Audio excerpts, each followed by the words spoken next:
Hi, I'm Kara, mom of 3, pediatric sleep expert, certified parenting coach, and founder of Well Rested Mama. Welcome to the Unswaddled podcast. Tune in every other week as we chat about baby and toddler sleep solutions, overcoming parenting challenges, and all things messy motherhood.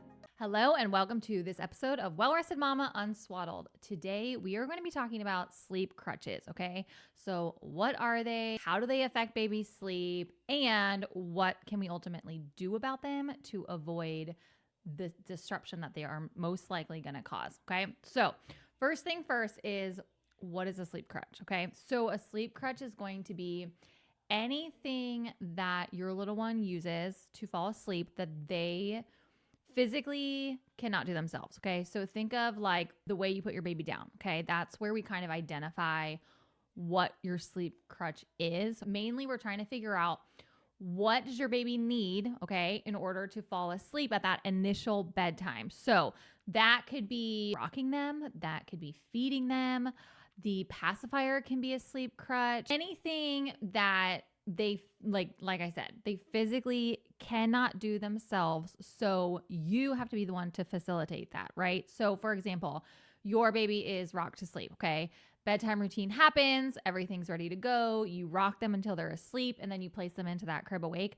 That rocking is their sleep crutch because that's how they fall asleep at bedtime, but they can't rock themselves to sleep. Does that make sense? I want to start off by saying I don't like when people say that a sleep crutch is a bad habit, okay? Because we hear that a lot. You know, I'll be talking to a mom on the phone and she'll be talking about, this is what bedtime looks like. I feed them to sleep, which I know is a bad habit. It's like the first thing that comes out of their mouth. And it's not a bad habit.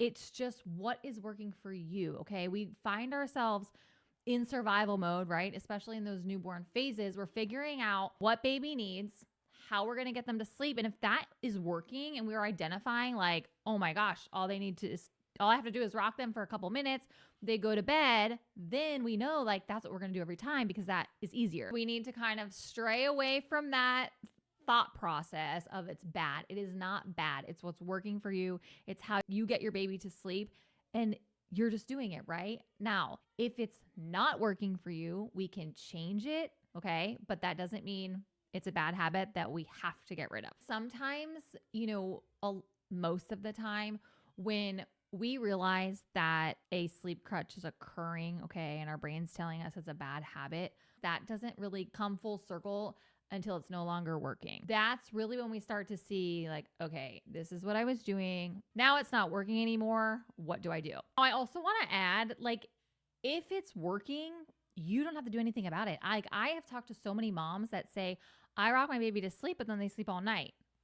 Fine, okay? That sleep crutch is not something that their baby relies on for every single waking throughout the night. But then there's other moms who are rocking their baby to sleep, and then they have to rock their baby to sleep again at 1 a.m., 3 a.m., 4 a.m., and that's when they're like, it's not working anymore, okay? So that is kind of the biggest difference of, is it working or is it not? And if it's not working, then we want to kind of take a step back and figure out what we need to do in order to remove that sleep crutch from the situation. And that's where sleep training comes in, okay? So no matter what, like 99.9999999% of people have a sleep crutch or they would not be coming to me. And when they're coming to me, that means it's no longer working, right? So this is where we kind of figure out what the sleep crutch is, okay? How we're going to remove it, what sleep training technique that we're going to use, and really identifying like, is this something your baby needs? Because most of the time, a sleep crutch is not something that your baby needs. It's something that they want, okay?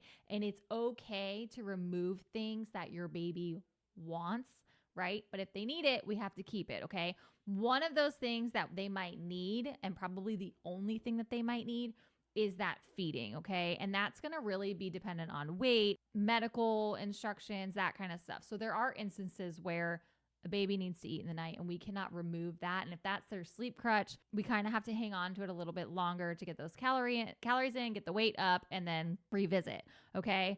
But if we're ready to remove it, okay, let's say the pacifier. The pacifier is a huge sleep crutch, and it's a sleep crutch like mainly between, I would say, a newborn to about 7 months old, okay? Because a pacifier is a great tool, right? Like it's something that we can use in the car, at restaurants. Like all my kids had them, but for nighttime sleep, think of it this way. The pacifier's in their mouth, they're falling asleep, they're waking up, the pacifier's no longer in their mouth, and they're swaddled. Okay. Can they replace the pacifier? Absolutely not. And even if they weren't swaddled, they can't replace the pacifier because it's developmentally not a skill that they can master yet. So that is where that pacifier is a huge sleep crutch. But then again, at 7 months old, it's not, because baby can grab it, put it in their mouth, roll over, and go back to sleep. So there's kind of a difference, in developmental situations. Can they do it themselves? Can they not? That is the biggest question that we need to ask. Once we've identified the sleep crutch is here and we want to kick it to the curb, we are going to pick a sleep training technique that is going to work best for you and for your little one. Okay.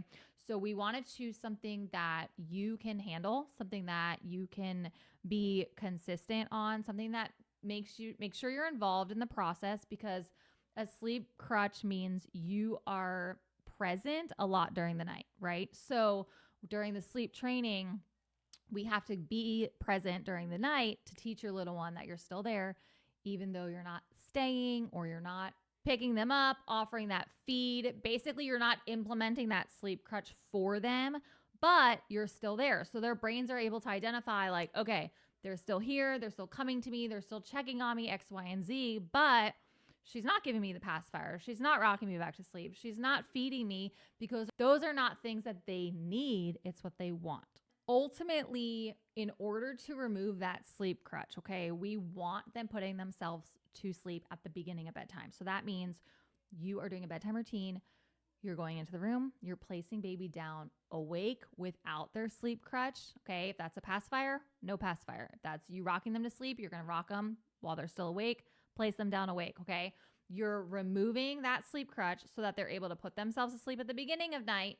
But then they're going to wake up in the middle of the night, okay? So that sleep training technique that you've chosen is being implemented from the beginning of bedtime until they fall asleep. And then again, anytime they wake up during the night until they fall asleep again, okay? And you're repeating that from bedtime until your designated morning wake up time. When you're doing the sleep training technique, if you are implementing it correctly, this should work very quickly. You should be seeing progress. I would say 85% of babies by night 3, the parents are like, oh my gosh, this is amazing. They're doing it. They can do it. I can't believe it. Can't believe I didn't do this sooner. If you're in a position where it's been 2 weeks and nothing's working, like the sleep training is not being implemented correctly. So we want to make sure that in order to get that quick progress, okay, that the sleep training is being implemented 100%. The consistency has to be there, okay? If you are, let's say, doing sleep training, you do it at the beginning of bedtime until they fall asleep, they wake up at 2 a.m. and you give them the pacifier, you're not going to get anywhere, right? Because you're not implementing the sleep training. It has to be the same exact thing every single time for every single waking so that they know what to expect, because they're always going to wake up in the night. So we want that repetition happening, and we want those expectations to be the same every single time. Keep in mind, the nighttime wakings are normal, even once they're sleep trained. Okay. You have a friend down the street that's like, my baby sleeps 7 to 7. Amazing. That child is not sleeping from 7 to 7. They're waking up. They just don't have a sleep crutch that they're relying on to go back to sleep. So once you've done the sleep training, you've removed the sleep crutch. Okay. They're still going to wake up in the night, but you're going to notice that instead of crying out for you for that feed or that rocking session, they might roll over and go back to bed. They might stir a little bit. You might hear them talking. You might see that they're sucking their fingers. Carter did that.